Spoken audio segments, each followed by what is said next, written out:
Welcome back to week 2 of the Loose and Groovy Baseball Show. This is the Lawrence Butler apology edition because clearly he listened to our podcast last week and saw me take Alec Burleson over him, and now has been on the tear of a lifetime and had a 3 home run game since then. So, Lawrence, if you're watching, I apologize. I would love to have you in right field on my 25 and younger team as we move forward. But yeah, we're back week 2. Me and Parker again, as always. Parker, how are you doing? I'm doing good. Glad to be back talking about baseball. As always, it was an exciting week in baseball, as it always is, but a lot of races are heating up now. A lot of teams are heating up or cooling off at the probably one of the more important times as we get into September now, which is kind of crazy. But yeah, we got a lot to dive into today, so we're just going to get right into it. We're going to kick it off with this day in history again. As we're recording it, it's Wednesday, September 4th, or so just September 4th. That's the day we're going to do it. So we're going to see if Parker can continue. He's 1 for 2 right now. I'm not going to give him the Babe Ruth one from last week because I gave him too much hints. So I'm going to go 1 for 2. But I'm curious to see if you can get this because this is like a player that if you know him, you know him. But otherwise, it might be a guy you never heard of. But I think you got it. Okay, All let's see. right. So this is all right. Yeah. So September 4th, 1985.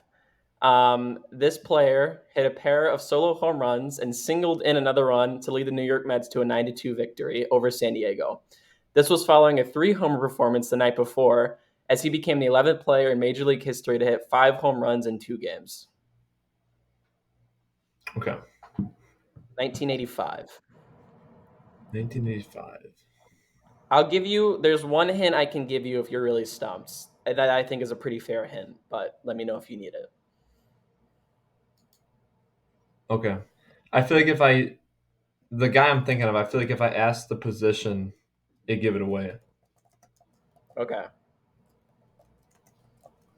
Hmm.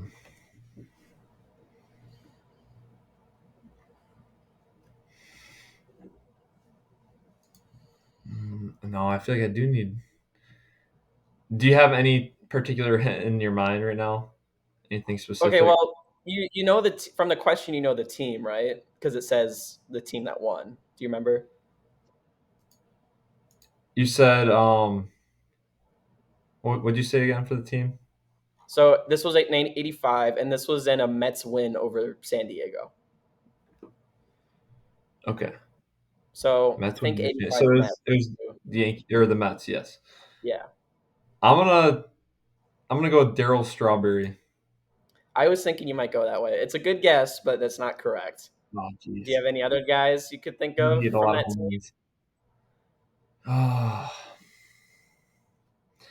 So am I? Would you say I'm allowed to like look up the roster for that year and just kind of like look around a little bit, or is this going straight off the I dome? mean, you can if you want. I'm not gonna. You already took your guess, so I'm Yeah. not gonna give you the point either way. But if you want to Okay. take a gander, you want the position, or you want to just look it up? No, don't give me the position. Let me. Okay, okay. Then I'd really give it up. There Let's see. was a very good ESPN documentary on this team, actually. That's kind of why I even know who this guy is.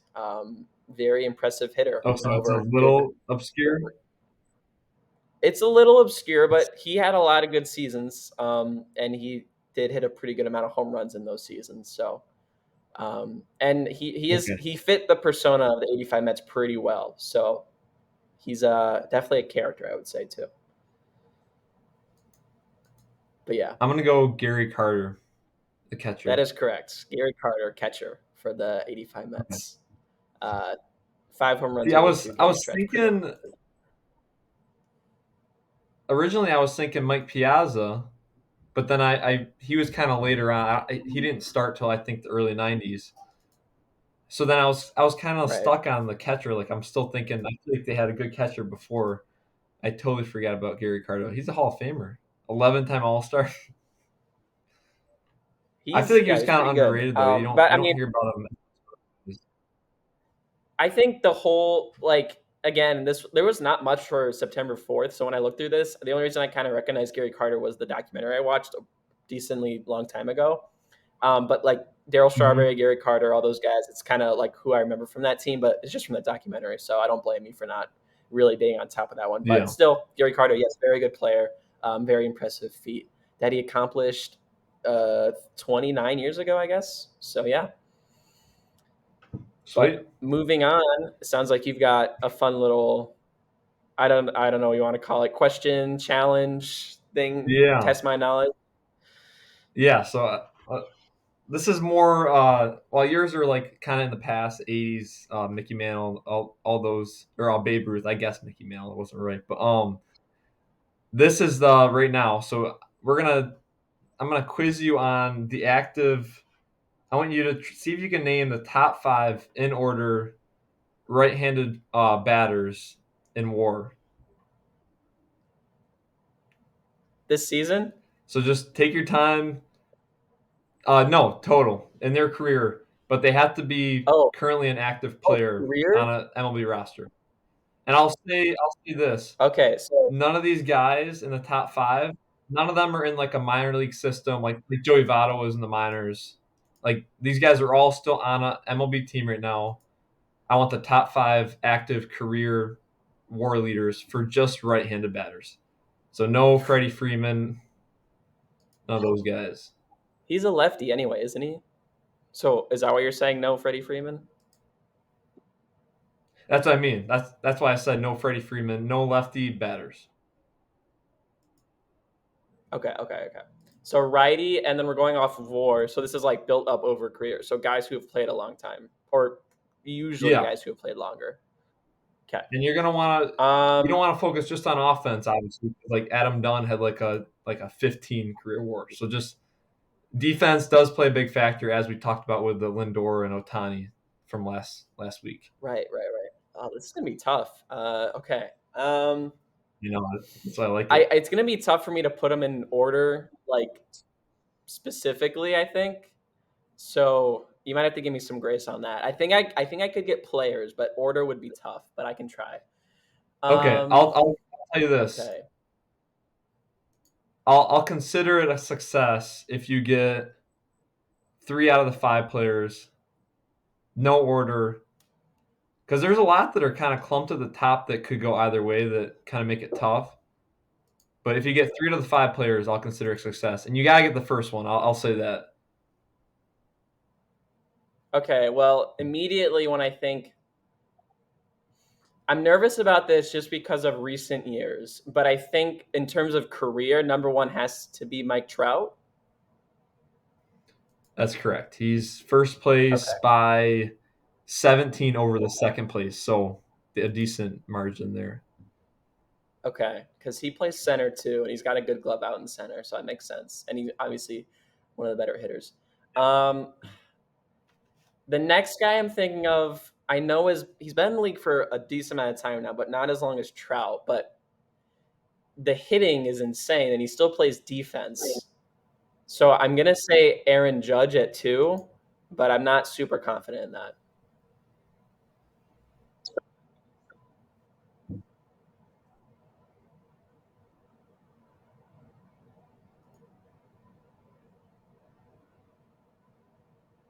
Wait, what was that? I think it cut out. Sorry.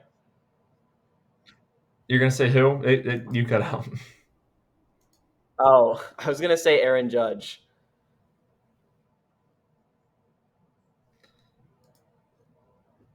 Aaron Judge. Okay, let's see. No, unfortunately, he is 7th out of the right-handed batters. 7th. Okay. So there's yeah, Is that just from not playing that long it's or tough. But no, longer than some of these other guys? well, what's tough with Judge got a late start. I think he was 24 or 25 when he was a rookie, so that hurts him a lot.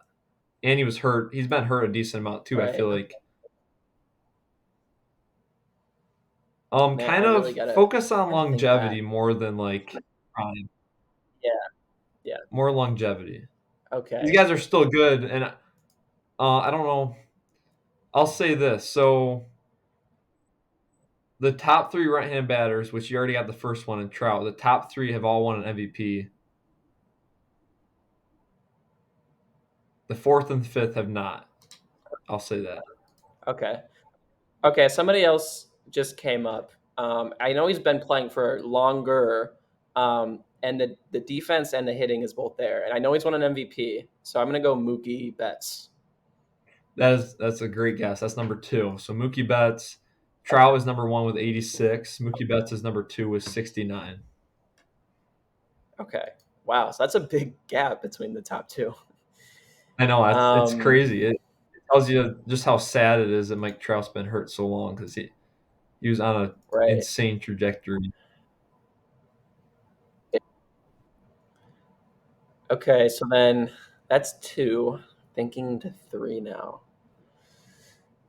I don't even. Let's see. Let's see. Let's see. Mm, If you want any hints, just ask like a certain question, but I don't want to give you too much. yeah. Yeah. Whenever I'm put on the spot like this, I always find it so easy to forget some of the biggest names for some reason. Um, Yeah, no, I know what you mean. ooh, no, nobody on the For 4 and 5, there. I'll say this: Nobody think defense. Good hitters, but their defense. defense Oof. has been phenomenal. Maybe not as much anymore. I'd say they're still both above average defensively, but they've had some great defensive seasons. Okay. Okay. If you want to just throw some names Oh, out there, okay. No. Well, I mean, I don't want to say Bryce I'm not Harper because I'm no gonna sound switch like an hitters idiot that I either. forgot he was a left-handed hitter. No switch hitters. Um, yeah, like Soto and Harper keep Yeah, popping up, even though they're lefties. Can I get the team yeah. or Well, give me the Soto's team he's the pretty third young, so place guy won he's his he's MVP on he's on? total he's 33. Say it again. Oh yeah, right. Give me the team that the third place guy Yeah. won his MVP on.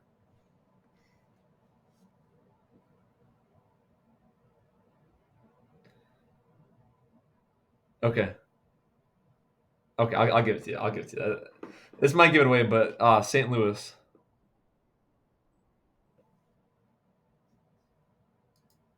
Wait, no. Okay. and I'll say he Oh, won his okay. Yeah, MVP yeah. when he Albert was Pujols. Albert relatively Pujols. older. Wait, no, no, it's not. It can't be Pujols. He's not active anymore, right? Yeah. That's what's tough about it. All these guys are getting mixed in. It is not Albert. I'll say Okay, he so won then his is MVP it when he was older. It's Goldschmidt. Goldschmidt. It is, yes. Goldschmidt, yes. So Wow. Goldschmidt's Okay. third was Really? 63. And I'll Wow. say this: these last two, like I said, they're known for their defense, but they're hitting still decent. Um, and I'll say they're both infielders. Okay, I won't say which so side of the infield. I I'm gonna go with Lindor then because he's been in the league for a good amount of time now too, and the defense is there. No switch hitters. Oh shoot, I forgot he's a switch hitter. Um, Yeah. So no Lindor, no Jose Ramirez. I'm thinking Trey Turner also, but I don't think he's been in the league long enough. Um, oof. Glove. Okay, I'm gonna give you some stuff. I'll give you something Yeah, thanks. that I'm gonna. you'll have to think a little bit Gonna be about. working But on. Okay. my worry about one of these infielders is their career will be kind of discredited for the first half of their career. Discredited for some reason. I'm not going to tell you the reason, but just think about that. Okay. So, like, think in your mind, like, what would discredit a player offensively? I'll say offensively.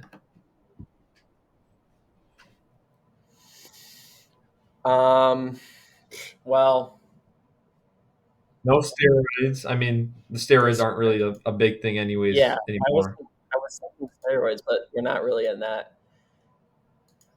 I would say like bunts would discredit, but like I can't really think of Right. anything else that would discredit a hitting other than like illegal anything. Like how would you discredit that? Think, okay, think stadium. Okay.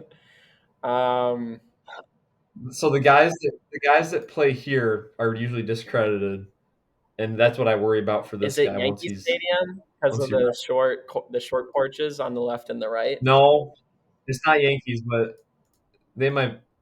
They're not Because I going to was get gonna as say bad probably as this guy does, but Yankees they definitely have a hitter's park. But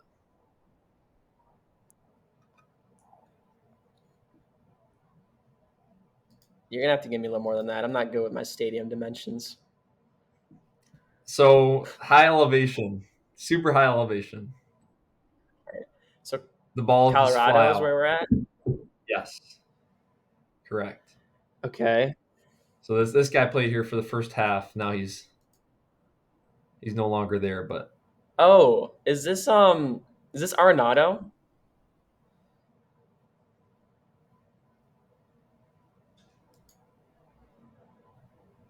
yes, Nolan Arenado. Okay, there we go.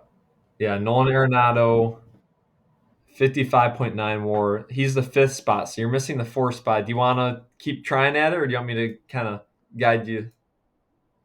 Give me team again. Give This me guy team is. again. I can I'll go say off this. team. Okay, the team he's on right now. You want? I'll say who he started with. I'll make it a little Yeah, tricky. yeah, yeah. Unless you want. You can do that. You can do that. He started with Baltimore. Baltimore. Oh, is this Machado? Yeah. So Machado. So it Okay. goes Mike Trout with 86, Mookie Betts with 69, Goldschmidt with 63, Machado with 57, and then Arenado with 55. Hmm. So yeah, That's okay. A tougher, lot isn't of it? older There's guys. so many good Yeah. right-handed batters, Well, and I think and some even of them are washed I out a think a little bit. little. Well, the thing for me is, I mean, this is probably one of the first years I've seriously gotten into baseball, so I think I'm still learning all of like the kind of decorated guys who may not be as good now, but performed a lot when they were younger or with a different team or whatever and such. So I think definitely I could get some more knowledge in that field.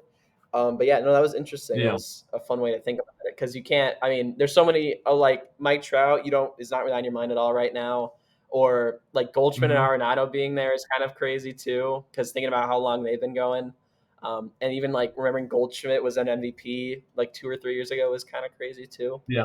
That Yep, was good. I like definitely. that. That was fun. All right, so now we're gonna move into game of the week. Do you want to kick us off? You want me to go? I can kick us off.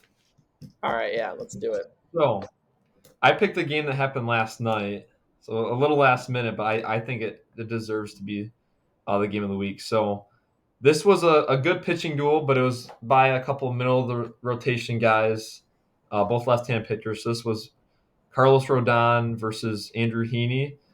So Rodon went 6 innings, gave up one earned run, one hit, two walks, and 11 strikeouts. And then Heaney, 5 innings pitched, no runs, three hits, one walk, and 8 Ks. So 19 Ks throughout the first 5.5 innings, or yeah, 5.5 innings. So the scoring got started by a solo home run by Josh Young. I just wanted to point out that I think he's one of the biggest up and coming third basemen. I kind of see some Austin Riley in him. Defense has been improving a lot, and offense is kind of his staple. So he finished fourth in rookie of the year last year with 23 home runs, 70 RBIs. And this year, while he's been injured, when he's been playing, he's been decent. So then in the seventh inning, with Jose Leclerc pitching, uh, Chisholm and Volpe went back to back singles, and then at second base, um, Chisholm was kind of like his base running antics where he like leads off and like he's kind of going back and forth. Mhm. and it led to a Leclerc balk. So Oh then it my was god. runners on second and third, which led to an RBI ground out. So then that scored the game at 1-1. So I specifically pointed that out because what Chisholm has done to the Yankees has been absolutely massive. I know Cashman gets a ton of heat, and I'm not a Yankees fan by any means, but um, Chisholm, since he joined the Yankees, 9 home runs, 15 RBIs, 340 average, and a 1038 OPS. And he's had 10 stolen bases and no caught stealings. And I feel like every day that I watch like a Yankees game, like the highlights or whatever, because I watch most of the highlights from Mhm. most of the games, but he's always like causing havoc on the bases. And I feel like they do not have that with Judge is not nearly as quick as he used to be. Stanton is like watching a rock run. Yeah. And then Soto's not too quick. Like their team, they just don't have the fire on the bases that you kind of want to see for a division winner. Like, I don't know if they're going to win the division or not, but Yeah. Chisholm, No. it's been great to see him bring that. I And will then, add before yeah, you move on, I just wanted to say, I remember when he got traded over there, and a lot of people were concerned about the environment for him, and like they weren't gonna hmm, like his antics and everything.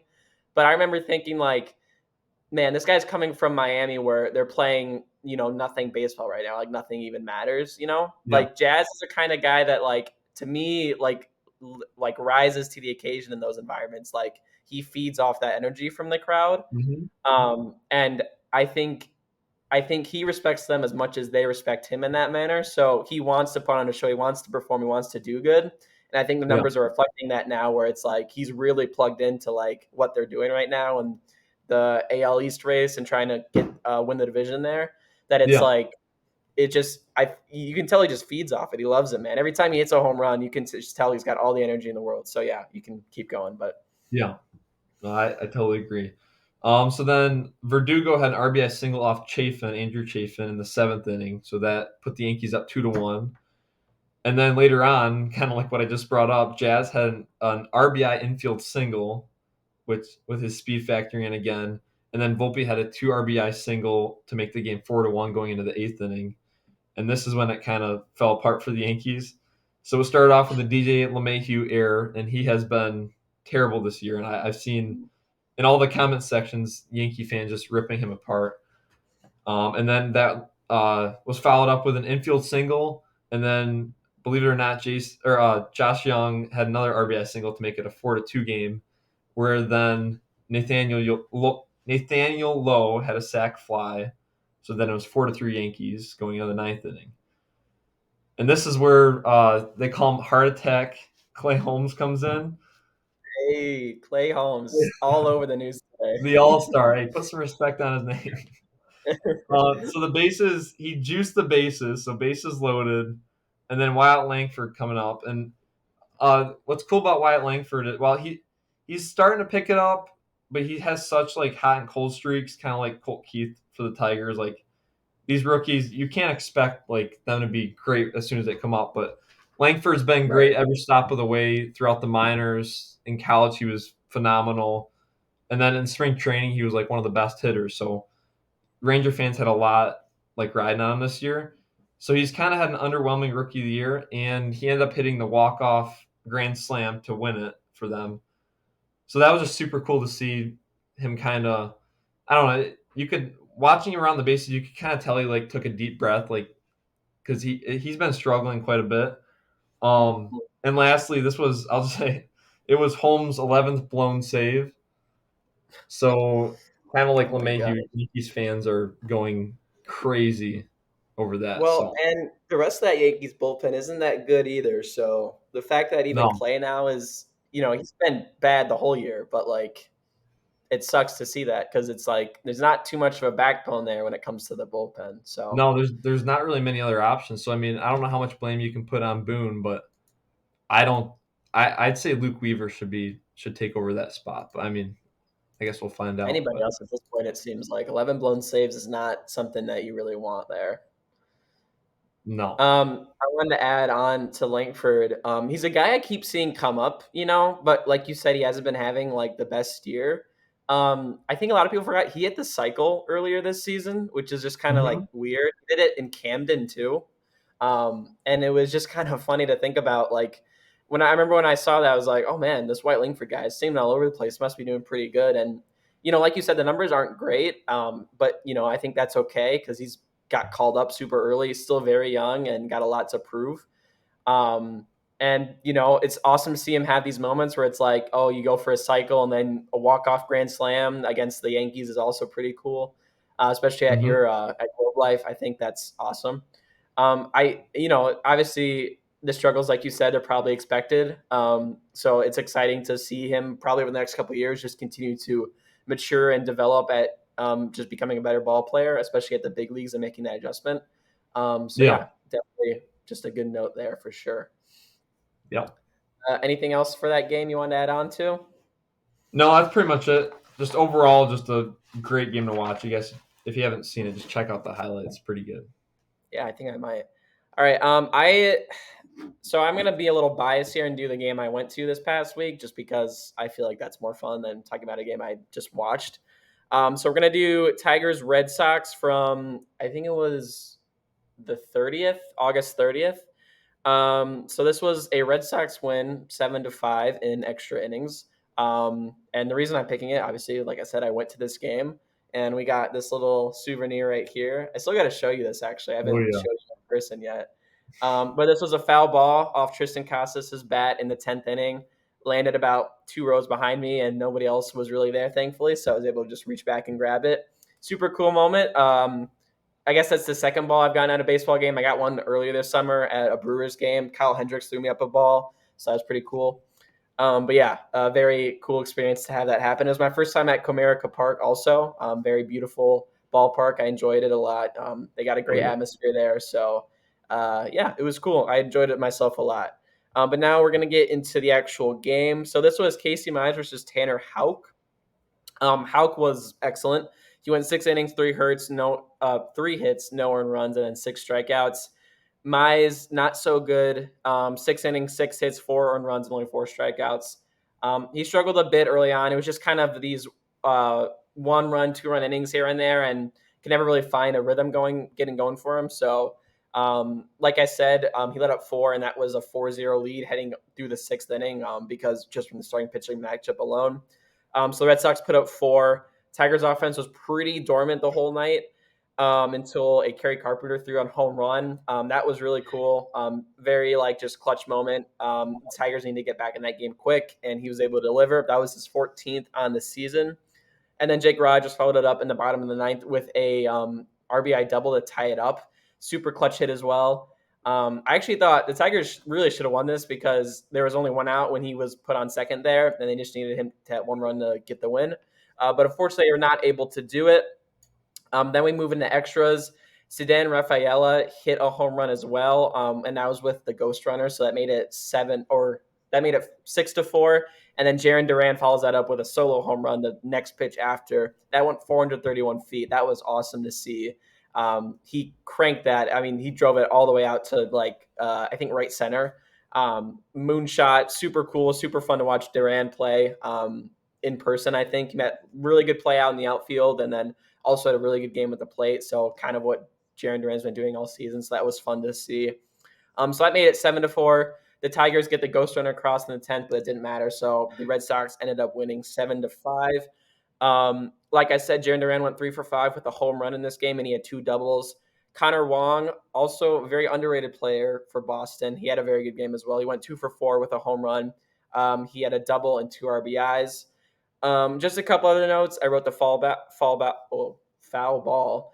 And then also, I saw Kenley Jansen pitch for the Red Sox. I kind of forgot he was there, to be honest with you, but he's having a very solid season over in Hmm. Boston.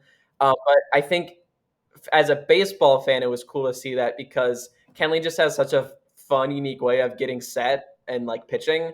So like you see it in like the video game, you see it on TV. So seeing it in person for the first time was just kind of like a cool moment, I guess, because he's everywhere and he's always like a closer on a pretty competitive team, I would say.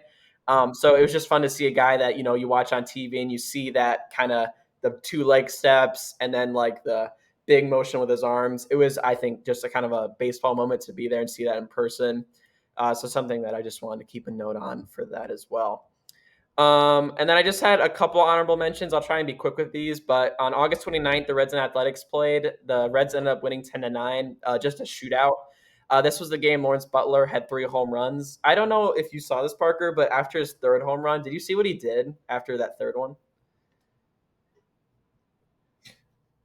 A little bit of he pimped it a little bit.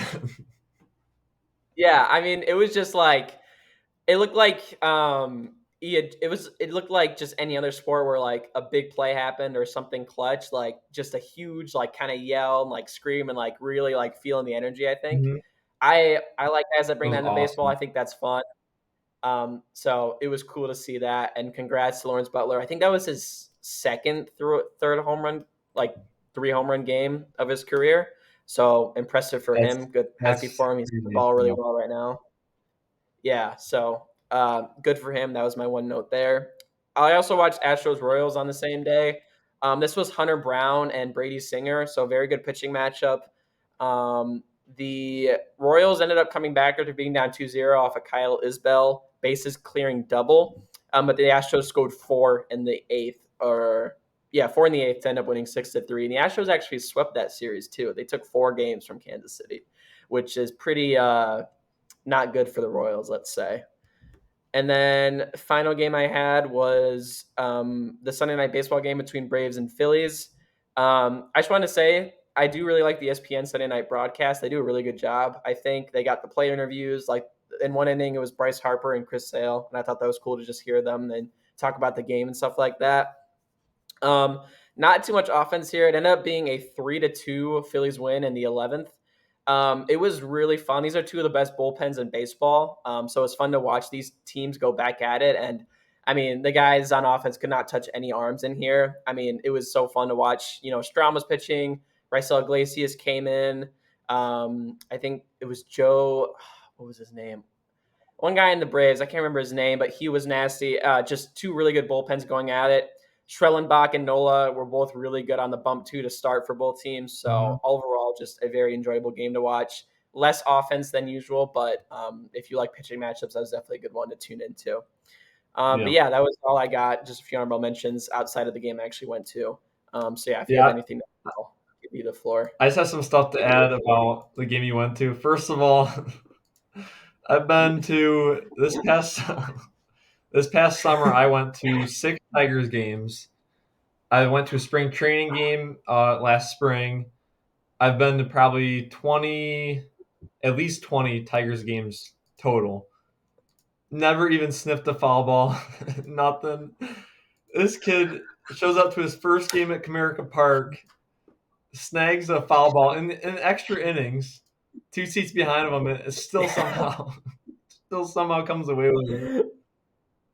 That is I awesome. texted I will give Parker you credit. That and he that's called sweet. me That's my dream in the to get a middle of foul the ball. game as I'm no, it was cool. Yeah, I was just saying how I still can't believe you called me during it just to tell me how jealous you were that I got a ball. I didn't know it was No, such a big deal for you. I I kind of didn't say I felt was bad. jealous. I was just I don't know. That's sweet though. I will want to say one thing. If you would have caught it, that would you should have just lied to me and or lied to the podcast and said you caught it. Full Dude, when extension that ball grab. came off the bat, I thought it was coming right towards us. Like, and it was. It was only literally a row or two back, but as soon as that ball came off the bat, it looked Yeah. like it was coming right towards me. And I stood up immediately. I thought, "Oh wow, this is going to be really close." And then it kind of peeled off a little bit towards the Mhm. end and landed a bit behind me, but the whole time I thought I could have had a good shot to catch it. And I was kind of nervous. I didn't have a glove or anything, so I didn't really know what I was going to do. You haven't I was yeah, going to that make was the my next effort. question if you had a glove. Yeah, no, I was just gonna try and barehand it probably, but I don't know how well that would work. So I think it was probably a blessing in disguise that landed a little bit behind me. So now after that, we're gonna head into our next segment, which is also our final segment, but it'll be a pretty long-ish one. It's I don't we didn't come up with a name for it. I was actually gonna ask you about this, but we're pretty much gonna be from now until next season. We're gonna be taking a look at potential opening day lineups, rotations for hopefully all 30 MLB teams. We figured now would be a good time to start just because if we're going to get through all of these, it might be a while. So we've got a pretty long time to get through them all. Mm-hmm. So yeah, we're gonna get into our two favorite teams. I'm gonna be talking about the White Sox, obviously, and then Parker's gonna take us into the Tigers. And yeah, this is pretty much just gonna be looking at a potential what the lineup could look like on opening day 2025, including rotation for the team. Yeah. And yeah, it'll be pretty cool. We're gonna go through all of them eventually, but we're gonna start off with just two, probably each episode, and we just chose to do the ones we like the most to start off. So Parker's gonna kick it off with the Tigers, so we'll give him the floor. Okay. So, and keep in mind, we're not just looking at like internal like options. We're also looking at external, so like off-season acquisitions and like stuff like that. So I do have a couple free agent ads that, and we're not like going crazy. We're not like, oh, we're gonna trade for Mike Trout or like anything nuts, but stuff that, or I got a couple on here that I genuinely think are strong, not strong possibilities, but they're definitely possibilities. So to get us started, batting first in the lineup, I have Parker Meadows, who will also be playing center field. He is a speed demon, fantastic defender. He can steal bases, and I don't know. I've just liked what I've seen from him. At the beginning of the year, he was struggling mightily, and ever since he got called up, like a month ago, he's been batting 309 with an 865 OPS. So he's been turning up a lot. Batting second, I have Matt Vierling, who will be playing in right field. What I like about him is he's just super consistent. It seems like every month he'll be batting somewhere between like 240 to like 270, 280 batting average. He's got 15 home runs, 50 RBIs with a 745 OPS and a 108 OPS plus this year. And I just remember we traded. This was the one good thing that happened from the Al Avila era, our old general manager. We traded away Gregory Soto, and Vierling was kind of just a throw-in, and now he's turned out to be a very, very solid player for us. That kind of a day-to-day player now at this point.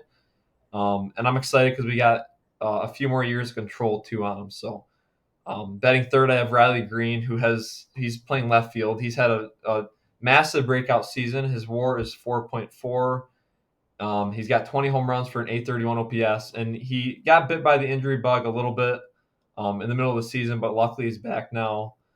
So he's been absolutely massive for us. So I got him batting third. And now for my first kind of shakeup, I have the Tigers acquiring Willie Adames through free Oh, agency. Yeah. I love that. I love that. The Tigers will be kicking. So my one worry is if Javi's been this bad, and you can kind of throw in what you think about this too while we're at it, but Javi's been this bad. I don't know if it's the sunk cost policy or Fallacy. whatever people want to call it, fallacy, whatever people want to call it, where you spend a bunch of money on something and you feel like you have to use it. Javi's been atrocious, and I feel like at this point we would have already gotten rid of him because I mean we haven't even seen flashes of anything out of him. I don't know if Javi's going to go to the bench or if he's going to start. I really hope he's not going to start. I genuinely don't think there's anything left in the tank for him, and I think we need to pivot off him. And I think Adames is a great ad. He's almost got 30 home runs. He's homered his past 5 games. So what do you think on the Javi situation? It's so like obvious what they need to do, but it's I get why it's hard to let like a guy who you're paying millions of dollars and far and away the most expensive player on your team just sit on the bench. But at this point when he's in the lineup, he's a detriment to the team. Like he is probably losing them more games than even not doing anything. 100%. And a guy like Willie, like how can you even consider starting Javi over Willie Adames right now? Every facet of Willie's game is better, and like it doesn't make any sense to me why you would even consider that, like putting Javi or even giving Javi starts over, or like if they split or whatever. Like I get concerned that they're going to go after other guys that aren't at shortstop so they can avoid a situation like this. But if they do, that would be awesome because that is like one of the bigger gaps I would say on the Tigers team right now is Javi at shortstop. So if you get a guy like Willie Adames, oh my gosh, that adds a whole nother facet to your defense, to your lineup, Mhm. a whole nother touch of power that complements your other power hitters with Torque and Riley and even Kerry Carpenter. Like Yep. that's a very very good signing. I think that would be for the Tigers. That would completely change things in Detroit with where and also like thinking headspace. Like okay, the Tigers are going for it. Like we're gonna go out, we're gonna get this Yeah. guy, and he's gonna help get us more wins. You know, like that would be a huge swing of momentum for everybody in Detroit, players, staff, like fans, like that says like to me, that says to you, that says to everybody like, okay, the Tigers are taking this serious. So I love that. That's a really good signing. Mhm. And I'll throw two more things on Willie real quick. So first of all, he's got 100 RBIs, which is leads the league, leads the National League at least. Wow, I didn't know that. And I just saw something on Instagram that said after yesterday's 3-run home run, he's now tied for the most 3-run home runs in a single season with 13, which is insane to me. So the Yeah, fact that he can hit with runners in scoring position is massive because the Tigers they completely forget how to hit once anybody gets on base. So that's also a big thing. And then my last thing is I'll ask you if you know this because I just found this out not too long ago. But Willie Dame started out in the Tigers minor league system, which hurts bad. I knew he was So in that Tampa kind of Bay. I sucks. did But not know he he's was he'll ever be in the. I did never knew he was in Detroit's minor league. he never actually played in the majors for the Tigers, but yeah, he we eventually traded him away. I don't know what the trade was exactly, but I'll keep going. So now batting fifth, I have Kerry Carpenter, and he has got me very excited. He's shown I won't even say flashes. He's just had great success. Last year he was very good, and this year he stepped it up even more, which I didn't even know that he could do that. He's massively underrated. He's batting 286 this year with a 939 OPS. Kind of a small sample size because he's been hurt with a spine spinal something. Not a good injury to have. But yeah, he's whenever he's been on the field, he's been killing it. So 67 games. I don't think it's a fluke at all, and yeah, I'm super excited to see what he can bring next year, especially. Batting sixth, I have Spencer Torkelson. This might seem like he's batting high in the I was lineup, gonna and say, some of you might not even think he should be on the team. But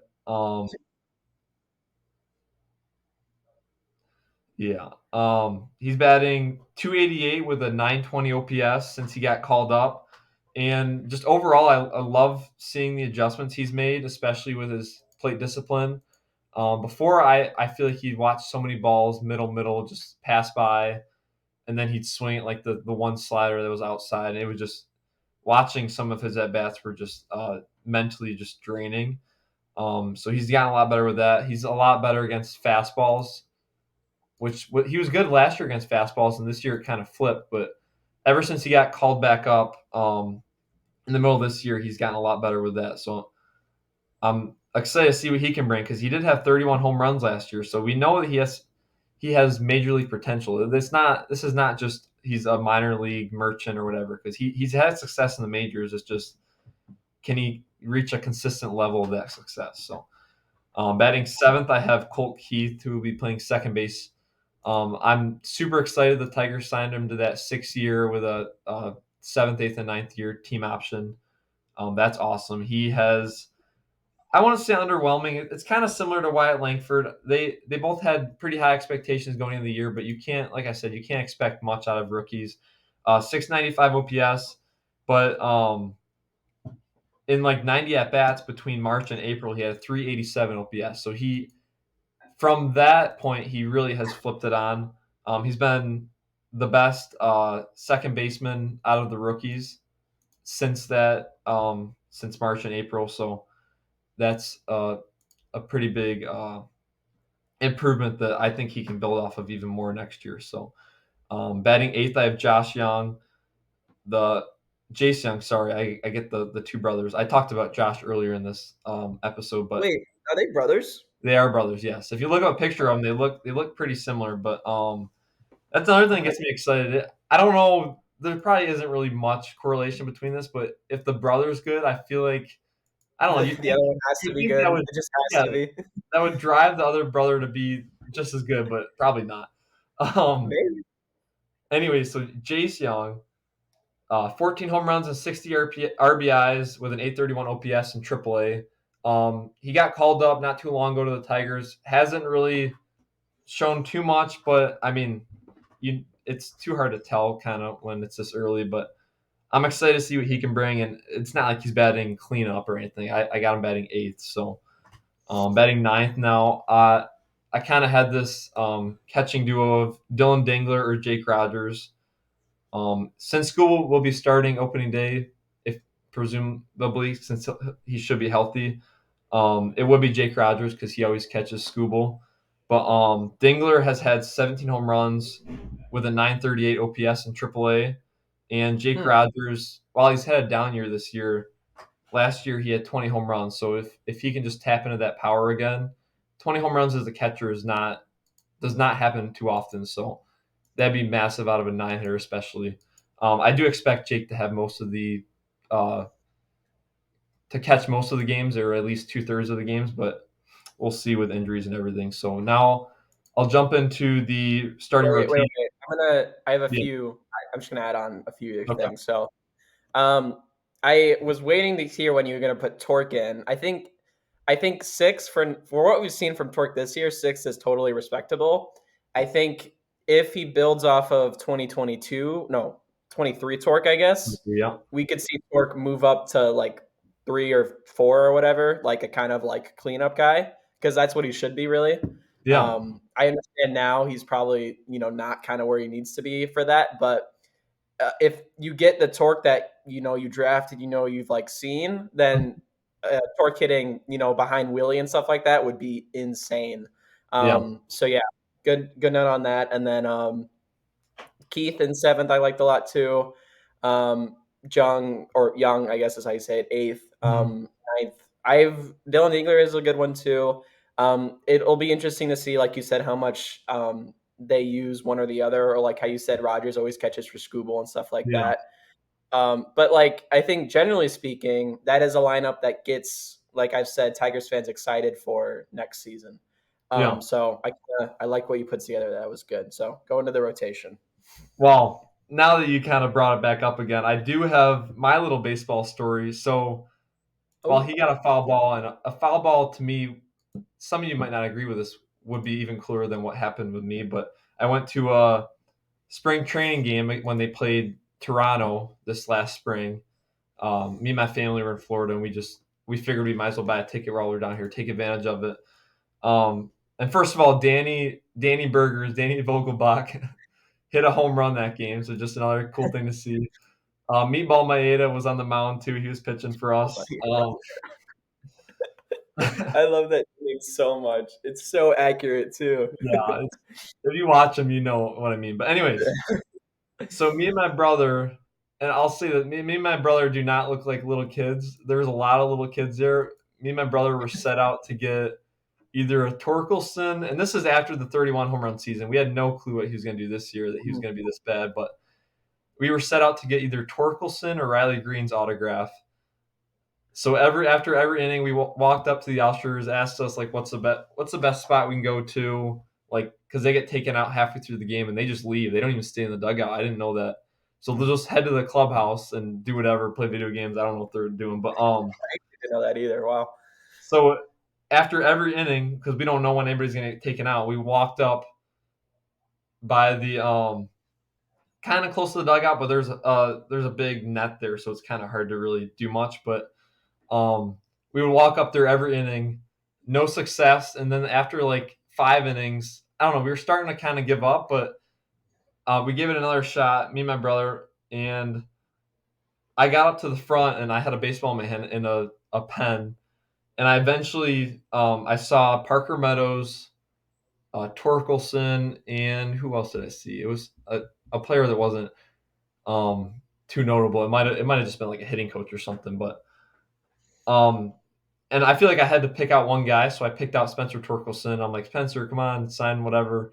like a little kid, even though I'm not a Yeah. little kid. I just want to sign baseball, and I finally got his attention, and he signed my baseball, so that was super cool. And Mm. kind of a funny story, but while he walked up to me and while he was signing my thing, I told him incoming 40 bombs this year. Oh, so you cursed him. It's your fault. You're the one that did it.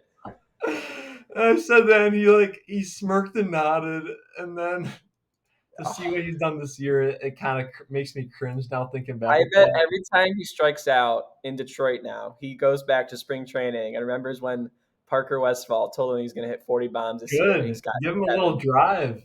Yeah. Yeah, so there's my baseball story, but I would much rather have a foul ball, especially now considering how bad Torkelson's been. But I Really? do have hope in him. Talking to players is so cool, I think. I Yeah, mean, foul ball is cool, but like you talk to Torque and yeah, I mean, it was a little conversation, but it's something. Like I think that's a cool experience too. Either yeah, both of them are cool, but yeah. yeah. So yeah, Yeah, that was my cool. little story. But Nice. Um yeah, rotation, you're right? still yep, you're still good. Okay. So to get in the rotation, in the ace spot, I have Scooble clearly.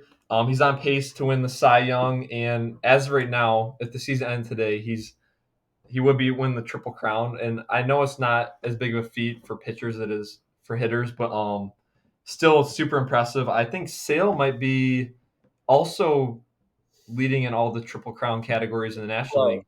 He's very close, I think. Yeah, He's competing for it for he's right sure. there. Yeah. So that'd be insane to see. Double. Cy Youngs and Triple Crowns on each side. Mhm. But anyways, Scooble 16 wins this year with a 2.51 ERA and 201 strikeouts. Watching him, it is awesome. I do not miss a Scooble start, even when the Tigers were starting to fall off in the middle of the year. I always tuned into the Tarek Scooble starts, and it seemed like a lot of people did. Hit one pitch that is notable for him is his changeup is absolutely filthy. Mhm. Like I know Devin Williams is known for a changeup out of the bullpen, but in terms of pitcher, I don't think any I don't know if I'd say pitch in general because like Corbin Burns, his cutter is like kind of nasty, but in terms of changeup, I think School's changeup is head and shoulders above any other starting pitcher. But anyways, moving on to my second arm in the rotation, another offseason ad, but still a familiar face in Detroit. I have the Tigers going out back out to get Jack Flaherty. Actually? You Yeah, think that would so happen? I definitely think so. I don't think what he did in Detroit was awesome. I don't think any of it was a fluke. And well, right now he's sitting at 3.01 ERA with a 6 strikeout to walk ratio, which is stellar. That you don't see that too often. But just seeing what he said about like the Tigers pitching staff and just the vibe of the clubhouse in general, he seemed to really like it. And I know Mm. players are always going to say that to like I don't know. He's gonna bring his market value up if he can, but I really do think that he enjoyed it. Anytime they cut to his him talking to the guys in the dugout, he was always like having a great time, and just overall, he seemed like he really liked it here. He is a California kid, so I don't. He probably does not like the weather, and I don't know what he feels about Detroit, but I do have hope that the Well, Tigers so can bring him back. I'm not gonna doubt the skill, obviously. Like, yeah, obviously if you bring him back, that's great. He's been great this year. Has it ever happened? You don't have to know this, but like where a guy gets moved at the deadline as like a rental and then signs back with the team that traded him? Like, can you think of any time that's happened? Because like to me, that's like that's mutually exclusive events. Like that just can't happen for some reason. It just feels weird, you know? It's definitely happened, and I mean the. Let me see. There's one name that comes to my mind. It's Aroldis Chapman. I feel like he. Yeah. So okay, I got one. So Okay. Aroldis Chapman, and this is not as big of a name. I mean, he's a big name, but this isn't like Oh, a it was. Yeah, star. it was. This isn't a star like starting pitcher, but Chapman, he was a big name at this time. In 2016, he started out with the Yankees, 2.01 ERA. Then he got traded to the Cubs, and he had a 1.01 ERA, and that's when they actually won the World Series that year, 2016. And then right after Right. that, he signed with the Yankees in 2017. with a 3.22 Wow. ERA. Okay. I'm surprised So I I guess remembered that, but it definitely can happen. And I don't know. I don't. Wouldn't you think that it's a higher possibility that he signs with the Tigers compared to, like, let's say, well, not Seattle. They already got a lot of pitchers, but let's say like well, another up and coming team. yeah, no, it definitely does speak a lot as to what you were saying about his comments about the atmosphere and like the rotation, and everything. It does say something that he had a bit of a resurgence in Detroit, I would say, and like he kind of found some of the stuff that may have been missing before for him. Yeah, Yeah, now that you say it, I think it makes total sense. I think just thinking about it, me personally, it's like weird to think, okay, he gets traded at the deadline to LA, pitches yeah, there in the off season and everything, and then he just goes back next season. Like it's such a weird dynamic that it's hard to wrap my brain around, but I totally see it happening, yeah. and I think it'd be great to see him in Detroit again, and it would be awesome to see him have another good year. So it was just an interesting way to think about how that kind of all it works. But yeah, for Yeah, sure. I don't know if it would work. I mean, going to the play for the Dodgers and stuff, and then going back to Detroit, that would be tough for anybody. I feel like, but But just, if the Tigers keep getting better, I'm sure he knows they're on the up. So it'd be fun to yeah, be a part of that team maybe again. So yeah. we'll see. Anyways, moving to our third pitcher, I have Reese Olson. This year, while he did go down with a shoulder injury, he's currently about to start a rehab assignment. He had a 3.23 ERA in, let's see how many innings, 103 innings with a 1.184 WHIP. He got no run support, so he was 4-8, which it's sucked to see that. But last year, 3.99 ERA in 103 innings, so the same amount of innings. So we've seen some improvement out of him, which is also a big thing. His FIP, which if any of you guys want to know, it kind of factors in like fielding and the ballpark dimensions and stuff, so it kind of evens out everything. His FIP is 3.14, where the average league wide is around 4, maybe a little higher than 4. So um, his numbers have shown that he's more than capable to be a 3 in starting rotation.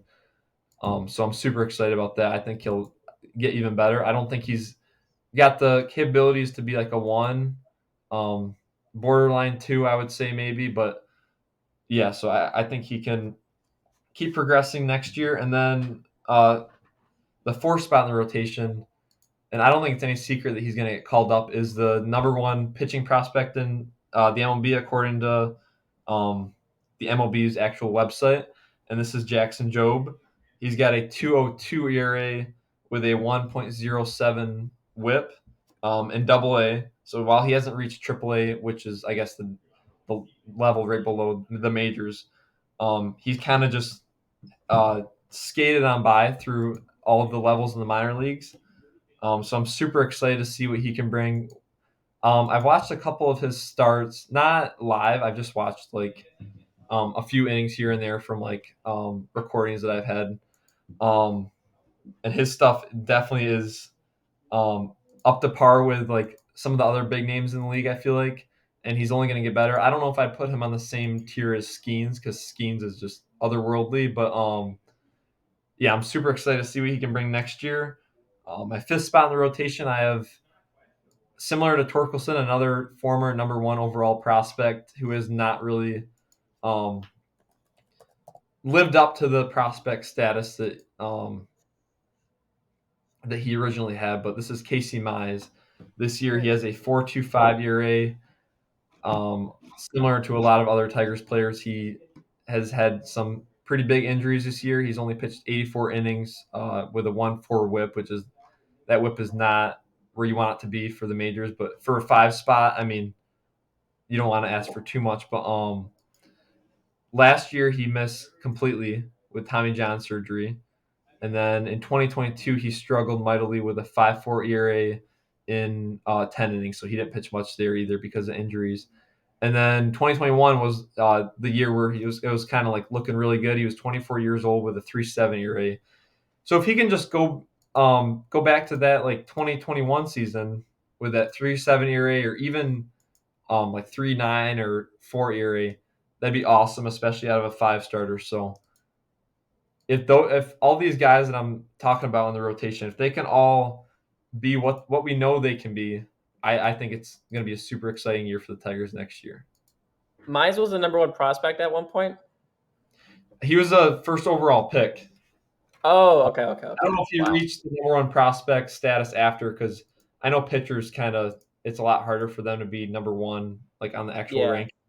He yeah. was the number one overall. Okay, okay, gotcha. And then I, I'd be Job at 4 is totally okay. I'd be curious to see if they move him up the rotation at all, just because of how good he's been in the minors. Mhm.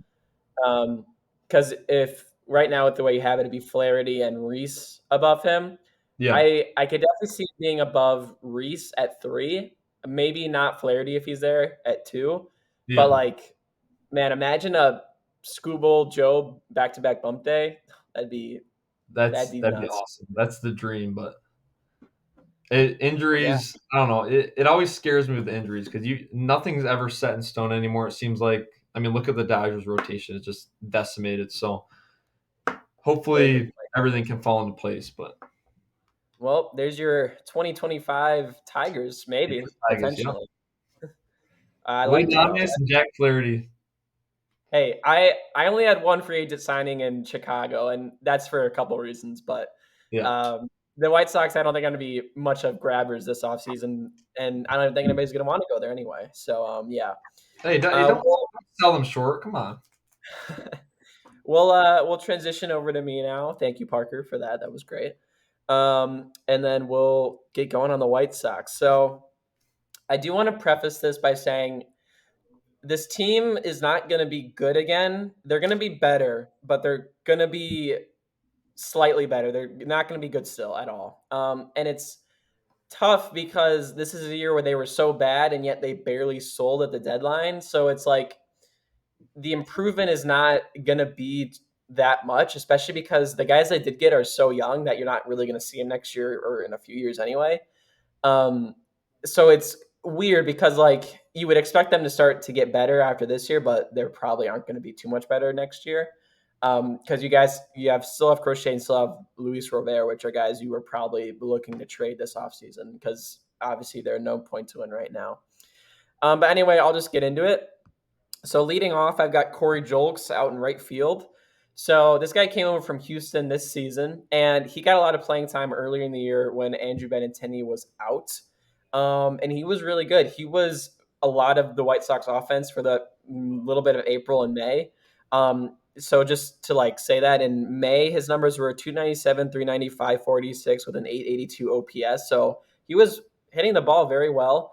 Lots of doubles, not a lot of home runs, but just putting the ball in the field, and that was all you could really ask for from him. He's 28, and then when Benintendi came back, they actually took back a lot of his time, and you barely saw him playing. Like he was not getting a lot of starts. He would come in and pitch hit every so often, but otherwise you didn't really see him. So there's so many guys on this team, and that's what makes it so hard for the White Sox. Is there's so many guys that are like in this little in between area where it's like, okay, we haven't given them enough time yet, so we don't know if they're going to be good. We've seen good spots, but then they get hurt or somebody else comes up, and then it kind of throws them off, and then they're not as good, or the consistency isn't there. There's so many guys the White Sox are kind of on this in between with that they're going to have to figure out next year. And Corey Julks is one of those guys. I'd love to see him get consistent at bats because they need to know if this is a guy they want to keep out there in the outfield.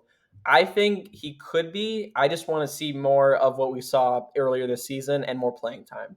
So that's my leadoff. Coming up behind him is going to be Colson Montgomery at shortstop. This is the White Sox number 2 ranked prospect, and he's MLB's number 27. His career in the minor leagues, he's slashing 252, 378, 411 for 789 OPS, so slightly above average. He's going to have more power than contact. But in AAA, he is struggling a lot this year. He's batting around 200 and a pretty low OPS. I was expecting him to pick it up eventually, but he hasn't really made the adjustments necessary. I think he still is going to get called up next year for the opening day roster regardless. So I think it might be a sec before we see him adjust to the MLB level because he still isn't really adjusted to AAA. But it's kind of that I think you're just going to bring him up regardless because I think he will be ready. Maybe you'd like to see a little bit more from him in AAA, but at this point, I think you're just going to bring him up to the main roster. And batting second, I think it'd be really fun to see him and exciting to watch him play with all these other guys.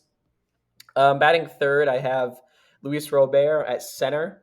Um, for those of that are unaware, he's fallen off the face of the earth this year. He has a 670 OPS. He's been bad. Like, just putting it straight as I can, he's been bad.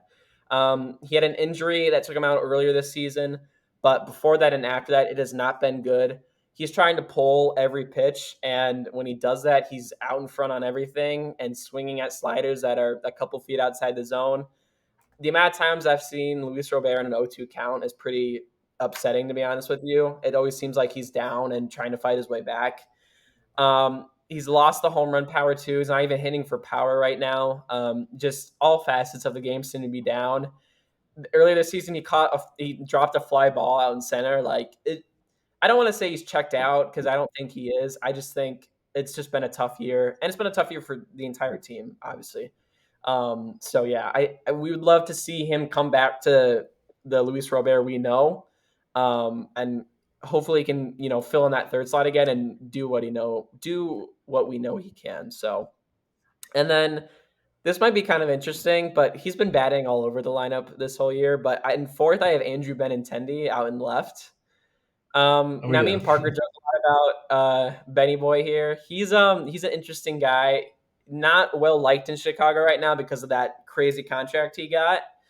And I'm definitely more of an optimistic when it comes to stuff like this. So I'm sorry if I try to pull out positives when there really aren't too many here. But I will say Benintendi has been going through some like Achilles tendonitis since last season, and he carried that into this season. It's been like a nagging kind of injury, and he just hasn't dealt with it yet up until this year. He took some time off and he got it fixed. And then I've been saying some stuff with Parker about him, and like kind of jokingly, but somewhat serious, I would say. But then I actually looked at the numbers.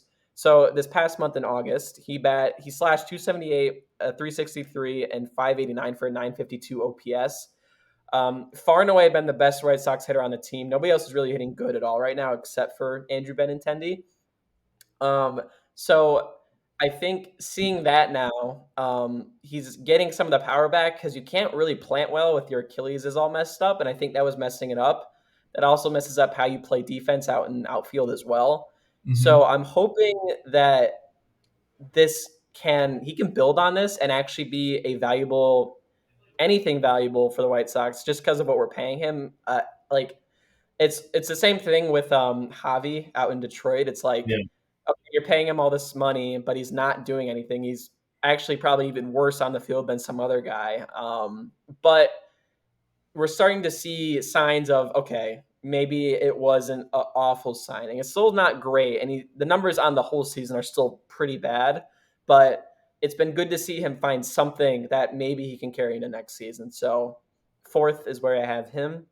Leading it up is Andrew Vaughn in batting fifth is Andrew Vaughn out at first. Him and Benintendi both had just terrible starts to this season. He was batting below 200. It was not good. He had a really good month of June. He slashed 337, 371, 561 for a 932 OPS. One of the better hitters in the league in the month of June, and that was really fun to see. This is his second year of arbitration coming up too, so they'll have another year of team control after this season. Um, this is another guy you're hoping to find some consistency. I believe it was 2021 he had his best season. He was batting around 260, and his OPS was either near or above 800, so that was really good to see. But Vaughn will have these kind of spurts of, okay, this is who we drafted. Like, this is the power slugging first baseman that we want to see. And then other months where it's just kind of nothing. And it's frustrating to see that because this was one of the guys a part of that kind of recent rebuild they were going for with Eloy and Yohan Moncada, and he was kind of part of that group. And he did have his time in 21, and when he got called up in 20, where it's kind of like you saw that, but it seems like he hasn't been able to make that next step, if that makes sense. Like it Hmm. just kind of seems like he's stuck on this level. And he's getting the at bats, he's getting the playing time. We needed to see him make that jump up. Otherwise, there's it's just wasting time with him as well, which sucks to see, but that's just kind of how it is. Batting six, I have our DH and Gavin Sheets. This is another guy that I want to like, but it's so hard to like him. This season, he's slashing 244, 313, 368 for a 682 OPS. The thing with Gavin Sheets is he doesn't play defense. He does, but he doesn't play it well. So you need He's Gavin tried. Sheets. Yeah, right. He tries, and like they'll plug him out in right fielder first, and it's not really good either time they do it. But you need Gavin Sheets to hit. That's what he's here for to do. He's here to hit. He's here to hit home runs. And this season, he hasn't really been doing that. He's coming off a pretty good like streak. I would say like month or so of hitting. He was in like the 210s not so long ago, and now he's kind of picked it back up a bit. But the power still isn't really there, and that's just frustrating to see, especially in your DH spot where that is supposed to be like where your slug is coming from, and Gavin Sheets is not bringing it. I don't really see anybody they can go out and get that's going to sign and play in DH. JD Martinez was somebody I thought of, but I think another team's going to go pick him up because he's had a really good year. And nobody's going to want to come and play in White Sox, especially for a guy like JD who probably just wants to go to a competitor and try and win a World Series or wherever he can go and play. I didn't think that was really logical for that sense. But Gavin Sheets is another guy, needs consistent at bats. We got to see what he's got, if he's worth the time, if he's worth the money, and continue to try and hope and see something. But he's another guy that's just kind of a weird in between right now. So yeah, and then Mhm. batting seven, this is my one and only free agent signing I had for the White Sox. I did really like this find though. I was very happy with this. Yeah. Second baseman Brandon Drury Ooh. is going to be a free agent here. So Drury is 32 years old. He just turned 32. He's on the Angels right now. He's had a really bad year. He's batting below 200 right now. But in 2023, with the Angels last season, he was slashing 262, 306, 497 for an 803 OPS. He had 26 home runs. Like I said, he's struggling this year. He's also fought injuries this year. He's a career 722 OPS hitter, and he's 32. So the way I kind of see it is he's coming off this bad year, and I think some regression is going to happen eventually, but I don't think a lot of teams are going to be looking at him. And there's a lot of other good free agent second basemen opposed to him and younger guys. So I think this is a older veteran that the White Sox can bring in. And if he hits well, great. If he hits okay, that's fine too. But this is a guy that has had success. He had success in Cincinnati. He was in San Diego for a brief stint as well. We've seen him be a good hitter, and 26 home runs from second base would be awesome to have on a team. Yeah. So I think, and I think he's at a point in his career where there might not be a lot of interest for him. There could be, I don't really know, but it could be a guy who's just looking to keep playing, and because of the age, because of the down year, he could fall into the White Sox laps, and they just got to throw him a contract his way. So I think it'd be a good pickup, especially for a position that's kind of lacking for the White Sox right now. Veteran presence for all the young infielders we're going to have with Colson Montgomery working up there. I think it'd be a good pickup to have and just a solid bat to add to this lineup, just to add something to it and a good veteran presence. So that was I my agent. Yeah, you want to? I like that a lot. I had no idea that he had 26 home runs last year. 803 OPS. And then his really good year was in 22 with Cincinnati. That was kind of his like breakout season almost. And then he Yeah. got traded at the deadline to San Diego. So yeah. So he's 31 now. He had good, not even good, great seasons at his age 29 season and 22, and then his age 30 season with the Angels. And I'm guessing he fell under the radar last year just because he was on the Angels, but that is definitely a very good offseason ad. And like you said, I think he kind of has fallen under the radar. So I do think that he's kind of up for grabs for the small market teams and the rebuilding teams. But yeah, overall pretty good. All right, and then batting eighth. This was kind of a toss-up, similar situation in Detroit, but I'm going to go with Edgar Caro here. He's the White Sox number 4 ranked prospect in the organization, and then he's in the MLB top 100. I don't remember where specifically, but I know he's in there. Um, been one of the better hitters in the White Sox organization in the minor leagues this season. So across double A and triple A. He's slashing 284, 372, 473 for an 845 OPS. Um, the one thing I'm concerned about is he's been hitting or playing a lot of DH. He hasn't been catching a lot in triple A. He caught a bit in double A. But my only counter to that also is the White Sox currently have up right now is Corey Lee. Corey Lee is frustrating to me. He came over from Houston also, and I was waiting for the hitting to click this season, but it just hasn't. I think he's batting around 210, 217, I want to say. He's only got 9 home runs. The behind the plate is not great either. I think he's got a -4 runs saved or whatever the metric is for catching. Yeah. Um, and that's all from framing and blocking because Corey Lee has got the best pop time in the MLB when it comes to throwing guys out. He's very quick to second. That's the one thing he does really good. But the framing is really bad. The blocking is really bad. So looking at it from the defensive scope, I don't think Edgar Caro could be much worse behind the plate than Corey Lee. And I'd prefer to see Caro at the bigs getting at bats and seeing if that bat can translate to the big leagues instead of sticking with Corey Lee, who has been subpar batting and subpar behind the plate. I think a split would be good because then you can kind of get Caro that exposure, but also still Yeah. see if he has something in Corey Lee. It's a weird balance though, because Corey Lee's another guy, one of these guys that they're really in between on, and they don't know what to do with him. But I think you favor the younger guy in Caro and see what he can do. So I think I'd rather see him in the opening day lineup than Corey Lee. But again, we'll see how that plays out. Yeah. And then rounding it out at 9, I had Miguel Vargas at third. This was one of the acquisitions from the Dodgers this season. So it's pretty impressive. This is, I think, like when you think of minor league hero, major league zero, it's Miguel Vargas. I don't even think you're going to believe this. So across his minor league career, he's slashing 308, 396, 493 for an 889 OPS. And Okay. then when he's called up, he bats 186, 284, 333, and a 617 OPS. So something is not clicking for him when he makes this Yeah. jump. And he's been up and down a few times now, but it is especially the thing that concerns me is okay, you can't do it in LA. That makes sense. It's a high pressure environment, especially recently the Dodgers have been competing a lot. He's getting called up with the expectation of hitting good. But now you're in Chicago when they're going through one of the worst seasons in MLB history. No pressure, no stress. Like this is just, hey, figure it out. And I think he's been worse, if anything. He's been awful since coming over to the White Sox, offensively and defensively. I think every game I've watched from the White Sox, I see a Miguel Vargas era over at third or error, and the hitting is not good either. He's still batting below 200. And it just frustrates me because it's like, I think the expectation here is like, you don't have that Dodger pressure anymore of where you're expected to be good.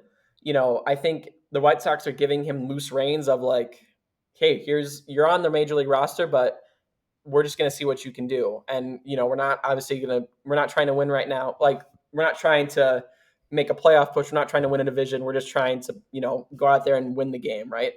So it's frustrating that he still can't find something in this kind of environment, if that makes sense. So I'm hoping they find something over this offseason, over spring training, or even in these last couple of weeks, just something to build off of to build him into next season because he was a Dodgers top 5 prospect at one point. Like the stuff is there. He just can't find it at the show Yeah. yet. So I'm hoping for the best there because that would be a pretty good trade for the White Sox if that ends up working, right? It's just right now it's not really looking good at all. So I would hope that he can maybe find something leading into next season. But anything you want to add on the lineup? I'll say, yeah, I'll say a couple things on Vargas.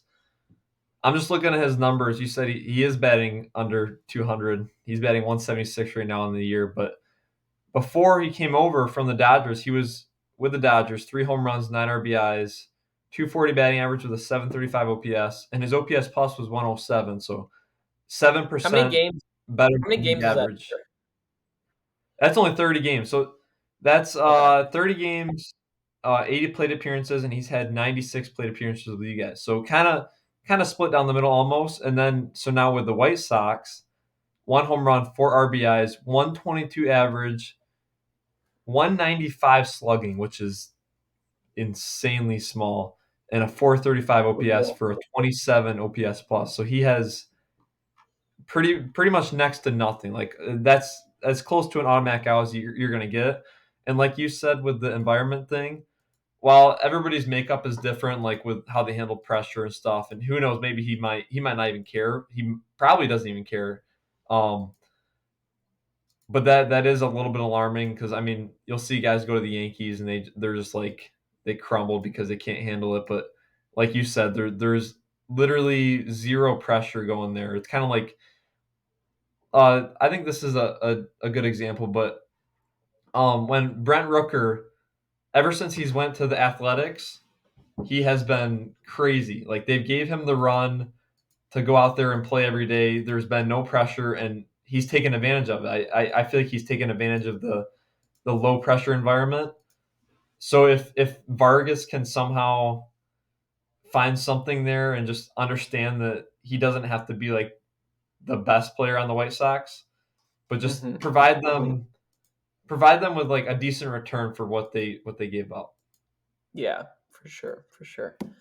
Okay, let's get into the starting rotation now. I think this could be one of the more underrated rotations heading into next season. Now, just bear with me. Okay. So obviously, opening day starter, if he stays, is going to be Garrett Crochet. I'm going to touch on that a bit for a sec. So Yeah.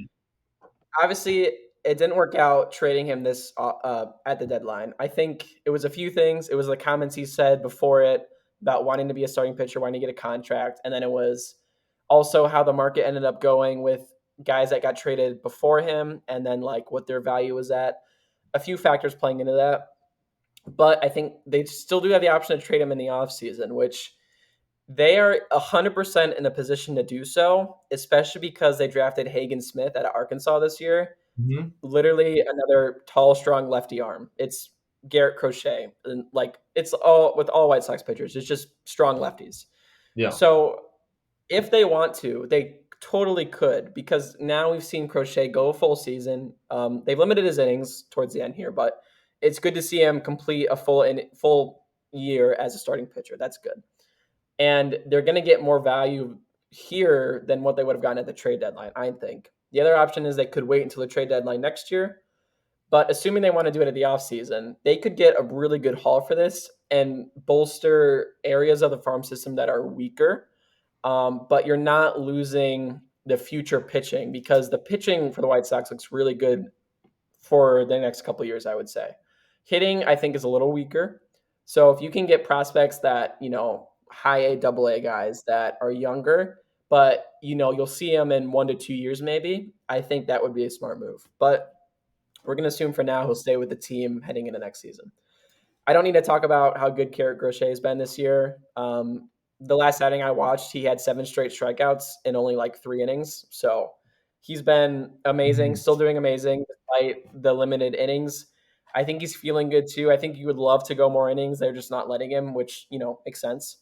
But yeah, it's hard to watch that, but I'm excited to hopefully see him in a White Sox uniform next year, going 7, 8 innings again. I think that'd be great. Um, so coming in at number 2, I have Noah Schultz, who is the White Sox number one prospect in the organization. He's MLB 14th. Um, he's been doing nothing but dominating the minor leagues. He's got ERA, I think, slightly above 2 across all levels. I think he's 21 and he's in Double A right now. So the way it goes, I think he could be tracking to be on the opening day roster, or he'll get called up later in the year when it's like kind of in the dog days of summer, I want to say. Um, we'll see how it goes. We'll see how he finishes off this year. It could be just a straight call up to the major leagues and skip AAA, or he starts next year in AAA and then eventually makes his way up. Either way, I think he'll be up there at some point next season. He is, I think he's 6'9" or six. No, I think he's 6'11". I want to say he's huge. Jeez. Also a lefty arm. Mhm. So good. I'm really excited to watch him come up. He'll be fun. Coming in behind him, I have Hagen Smith. This one I'm not so sure on that he'll be with the team next year. He's in high A right now. He could finish off the year in Double A and then kind of do something similar. If anything, it'll be more likely that he comes up later as well. I agree. Yeah. But another guy that makes me really excited. When we drafted him, I was 100% confident Crochet was going to be gone because it's like, okay, they took another lefty pitcher. Like, why keep Mhm. Crochet now? But we'll see how that ends up, like I said. But this is another guy to get excited about. So good coming out of Arkansas, and he's already been pitching really well out in High A and Wyndham. So I think that's another guy you're happy with going in at your third spot. Fourth is Drew Thorpe. This guy, he had a few, so he got called up earlier this year, straight from Double A as well. He skipped Triple A. He had a few good starts, a few bad starts. It was trying to find his groove. He did on a few outings. Other outings, he kind of got hit around a lot. But I was gonna say, I think the one changeup that is comparable to Scooble's is Drew Thorpe's. That is like his calling card is his changeup. Without a doubt, probably the best changeup in the minor leagues when he was there, and I think he's already showing flashes of how good that changeup is in the major leagues. He's not going to kill you with overwhelming heat, but it's that fastball changeup combo that is going to get you, and it is really good, fun to watch.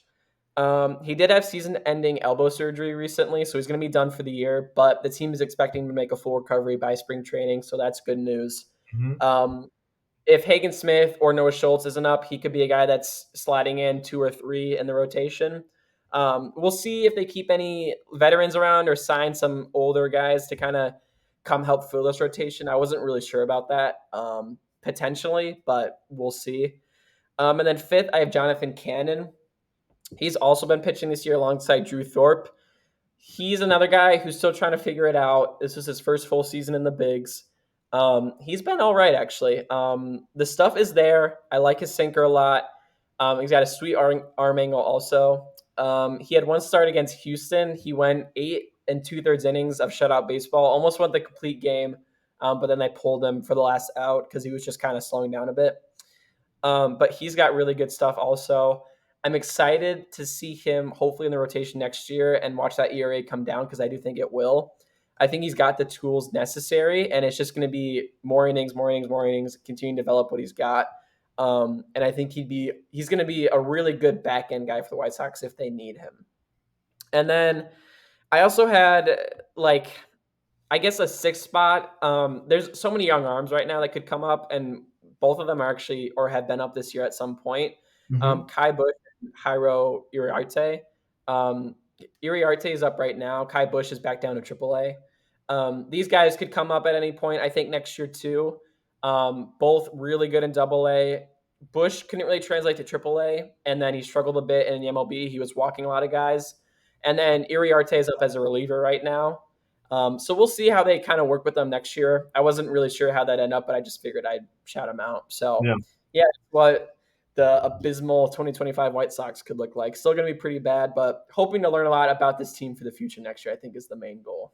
Yeah, I agree. That rotation, if it kind of plays out the way you were talking about, there is definitely some upside there. That could definitely be pretty exciting, especially for you for a White Sox fan. So let's hope that it plays out similar to what you just said. But I do have Yes. one kind of gripe about your 2025 projected lineup and starting rotation. So what we see a lot um, with these rebuilding teams is they'll go out and look at the free agency class and they'll pick out like a couple either veteran bats or veteran bullpen arms or veteran starting rotation guys, and they'll sign them to like a 1 year deal, hoping that they'll get like some type of resurgence because a lot of times these guys have had success in the past and they'll bring them on to 1 year, and then halfway through the year they'll sell them off. So like a couple examples are like Jesse Winker got signed to a 1 year deal with the Washington Nationals this year. He went to Washington. He had a 793 OPS, 11 home runs. Like he was playing good at Washington, and then they traded him. They flipped him and got like a decent return on him. Another example is Josh Bell. Played for the Marlins last year. He was really good for the Marlins. This year he was not quite as good, but he was still like a decent bat that other teams, especially teams in playoff contention, would want to get. And they flipped him and got some return. So my question is, you only had one offseason ad on the whole team. I really do think you guys need to get more of those kind of the 1 year like players. Like I'll throw a couple names out there. Josh Bell's another. He's gonna be free agent again. You could get him. You could get like a Carlos Santana. You could get like a Brandon Crawford and Adam Frazier. I do like Drury. That's kind of the path that you were taking there, but I do think you're going to need more than that because I mean, like look at the Tigers, like Mark Canna. You could sign these players for super cheap. They could easily go back to like or at least 80% of the player that they were before, and then you can make a return on them and just bolster your farm system even more. So as a rebuilding team, I do think that you guys Yeah, need to take that route. Um, and I before we wrap this up, because we do oh gotta speed this up, but yeah. like Corey Jolks, I think that you could easily throw him to the bench and then have one of these guys that I'm talking about kind of fill that spot. Yeah, I was gonna add, like I've said, this is kind of my first year really truly tracking baseball. So now that you say that, it does make a lot of sense. I think thinking about that, I haven't seen it play out yet, so I think that's why I wasn't really going that route. But I totally Yeah. agree with what you're saying. And bring now that you say that, the White Sox, we've seen them do that last year. It was Chris Flexen, Mike Clevinger, and Fetty, right? Like these kind Hmm. of 1 year guys, and they could have even probably moved Flexen at the deadline. They didn't, and then Clevinger was hurt all year. But I definitely see where you're going with that because that's what they did the previous year. Only one of them really turned out well. But yeah, I think having that lens is good. I don't think I have that lens yet, just because I haven't gone through an MLB offseason Yeah. like truly yet. So I think that's something I'll take that in with me as we go into some of these other teams Yeah. for sure, and kind of have that mindset.